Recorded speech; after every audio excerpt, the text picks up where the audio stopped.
Chairman.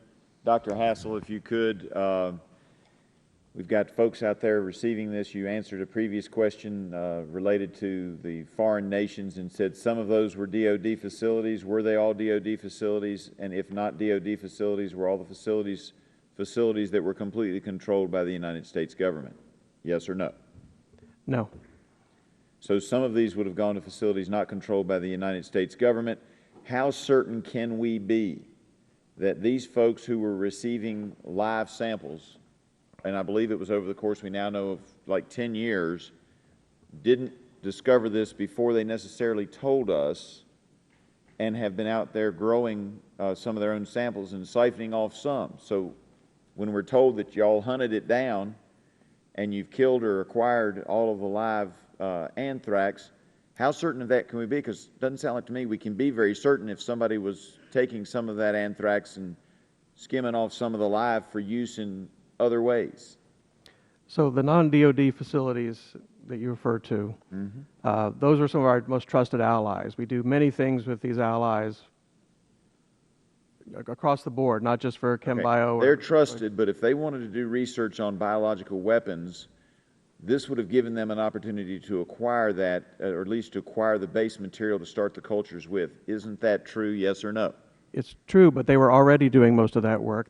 We were trying to use a common material across the board so everyone was testing on the same material so that we could compare the results that we had.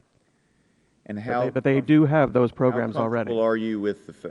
How comfortable are you with that those facilities had better protocols than we do, and that we don't have some worker who might have taken what was supposed to be some dead cells, generated the live cells, and gone out with a sample that he might have then he or she may have then given to a foreign agent?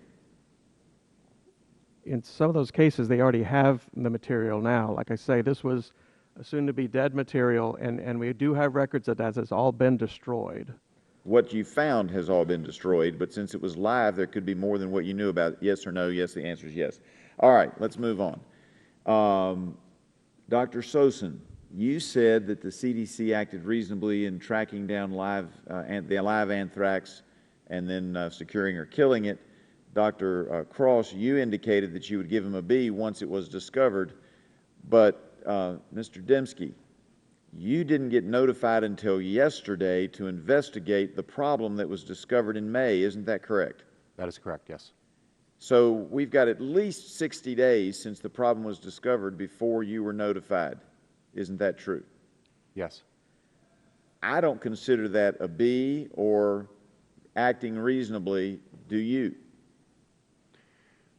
Well, we're not at the front. We're not the front lines of an emergent situation. That would have to go to the FDA and with the scientists of the CDC. So it is normal for CDC to do investigative work on its own before it would refer a matter to us, and that actually helps us because the evidence is more developed when we receive it. So you think 60 days is reasonable before you're notified to do your investigation? Yes. Okay. And as a part of that, they're doing their investigations and so forth, but don't you think it's kind of interesting that you got notified yesterday? Do you think that our hearing might have sped that time up a little bit? I have no information about that. But when you filed your testimony, you said to date, OIG has not received a referral for any more recent potential violations involving Dugway, which was in the reference to the 2008 and 2010 incidents. That's right. We submitted the testimony on Friday. At that time, we had not received it. I would say my opinion is that oversight by this committee is a very effective way at spurring attention to this matter within the government. Just wish we didn't have to do it so often. Dr. Sosin, you're the acting director of National Center for Injury Prevention and Control. I noticed in the report referred to by the chairman earlier that Stephen Moore is the acting director of his department. What is the relationship between your two areas, and why is everybody over there acting and nobody's permanent? I'm sorry, the information you have about my acting director role is old. I was previously for 9 months acting director there. I have been for nearly a decade, or over a decade actually, the deputy director for the Office of Public Health Preparedness and Response.